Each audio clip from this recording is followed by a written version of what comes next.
ჩემთან მოხვედით ადამიანები, რომლებიც მუდმივად ხართ ბრძოლაში, მუდმივად ხართ ომში.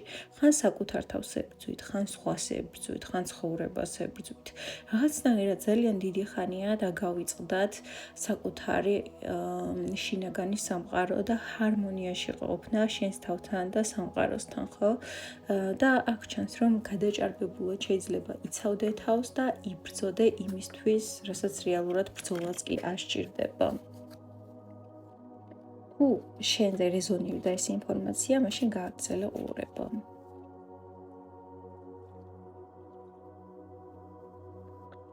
ხო, ძალიან გაბრკოლებს რეალურად შენი ეს თვისება და რაღაცნაირად გაჩნდა შენში მიჯაჭვულობა და დამოკიდებულება ამ ბრძოლაზე.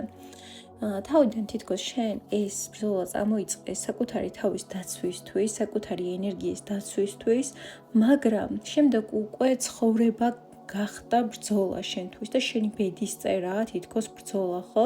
და ამ მდგომარეობიდან აუცილებლად უნდა გამოხვიდე, იმიტომ რომ ამას მიაქვს შენგან ძალიან დიდი ენერგია. შენს გარშემო შეიძლება იყოს სიმშვიდე, იყოს ყველაფერი რიგზე, მაგრამ შენ მაინც თავდაცვით პოზიციაში ხარ და ეს შენ ენერგიისგან და რესურსებისგან სრულიად გწურავს და გაცარიელებს. აქ მიყურებენ ასევე ისეთი ადამიანები, რომლებსაც შეიძლება გქონდეთ დეპრესია, შფოთვითი აშლილობა და რამე ცოტა რთული მენტალური დაავადებაც და შენი ამ თავდაცვითი რეაქციებიდან გამომდინარეობს სწორედ შენი ეს პრობლემა. სამყარო გეუბნება, რომ გაიხსენი, რას ნიშნავს ბედნიერება, რას ნიშნავს სიხარული, რას ნიშნავს გართობა, საკუთარი თავისთვის დროის დათმობა. ცხოვრება არ არის მხოლოდ ბრძოლა, ცხოვრება არ არის მხოლოდ სირთულეები და შენ უნდა შეძლო და გამონახო საკუთარი თავისთვის დრო, დასვენებისთვის, სიამოვნების მიღება გჭირდება ცხოვრებისგან, რადგან ეს ყველაფერი ძალიან დაგავიწყდა და მიივიწყე, ხო? აუცილებელია, რომ ეს ენერგიები აღიდგინო, აუცილებელია უფრო მეტად დაისვენო, შეივსო ენერგიებით და რესურსებით. იმიტომ რომ შემდეგ უბრალოდ შენ აღარ გაქვს ენერგია და რესურსი, აი ამდენი ბრძოლის შემდეგ, რომ უბრალოდ ყოველდღიურობაში აკეთო რაღაცეები.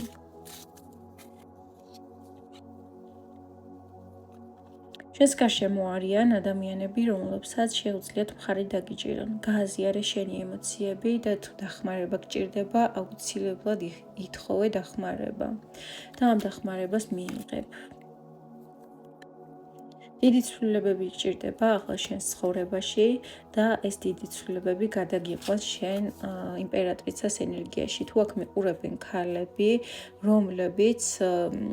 რომლებსაც უწევთ, რომ ყველაფერი ერთდროულად აკეთონ, იქ იმუშაონ, იქ ოჯახი ყავთ და შვილებს უნდა მიხედონ, სახლი დაალაგონ, მოკლედ თუ ძალიან ბევრი საქმე გაქვს და ხარ ძალიან გადატვირთული, ამ შემთხვევაში სამყარო გეუბნება, რომ დაუბრუნდი შენს ფემინურ ენერგიებს. და დაუბრუნდი შენს კომფორტის ზონას. აუცილებელი არ არის ყველაფერზე შენ აიღო პასუხისმგებლობა და აუცილებელი არ არის ყველაფერი შენ მოაგვარო და გადაწყვიტო. ითხოვე დახმარება და შენ ამ დახმარებას აუცილებლად მიიღებ. თუ ამას არ იზავ, შეიძლება ძალიან რთულ მდგომარეობამდე მიხვიდე საბოლოოდ. ესეთ სიტუაციაში როგორც ხდება ხოლმე სამყარო იმისთვის რომ ახან ჩვენ ვერ ვახერხებთ დასვენებას და ყურადღების მიქცევას საკუთარი თავისთვის სამყარო გვიგზავნის რაიმე პრობლემას, მაგალითად შეიძლება გაცივდე რამე ვირუსი გქონდეს და მოგიწიოს გინდა არ გინდა სახლში დარჩენა და დასვენება, ხო? და შეიძლება შენთანაც ესეთი რაღაცა მოხდეს და ესეთი რაღაცა დააგემართოს.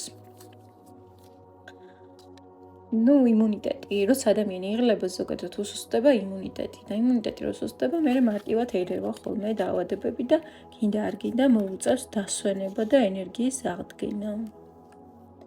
ხო, მიიყვან შენ თავს აქამდე და შენვე გამონახე დრო დასვენებისთვის და იმისთვის რომ შენ შეირგო ეს დასვენება, ხო? რადგან ესეთი დასვენება, სადაც წამლები უნდა სვა და რაღაც გაციების ჩაები უნდა იკეთო, ხო? არ ჯობია ისე დაისვენო, რომ შეირგო მართლა და ბედნიერი იყო და კარგად იყო.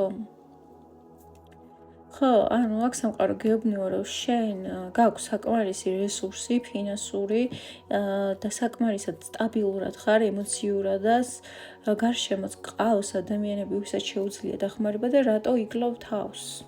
ნუ აიღებ ყველაფერს შენს თავზე. გადაანაწილე ენერგია, გადაანაწილე რესურსები.